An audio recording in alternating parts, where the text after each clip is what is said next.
बैला सोडली म्हणजे मोकळी झुपलेली हा हा आणि आलं घेऊन वर. बैलांना बैलांना. हा मग घरी गेलं बैल घेऊन.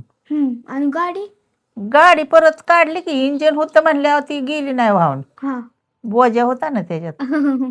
आपलं मळीला इंजिन नाही बघितलंय ना हो तो? बघितलंय हा तसलं मोठं इंजिन होतं. हा पण बैल लय भारी होती अगं.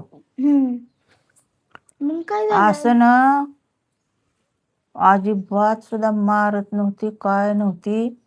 आणि शांत झोप लागायची गाडीत तात्यांची. पण ती बरोबर नेणार जाग्यावर गाडी. इकडं तिकडं रस्ता सोडून कुठंच जाणार नाही ती. शिकवलं असेल. लय चांगली होती बैल. बैलांचं नाही काय झालं. बैलांना नाही काय झालं. अगं बैल तसले कॅनेल मध्ये पावते ती. ही मसर गुरं अशी जाऊ दे की तलाव्यात. आपल्या त्या वावराच्या खालचा तलाव आहे ना मोठा. मग ती मसरनं पवत पवत पवत ह्याची त्या कडेला जायची. ते कुठे इकडे येते. कॅनेल मध्ये बैल ही मसर बुडत नाही ती. पोहते ती. ह्याची त्या कडेला निघून जाते ती.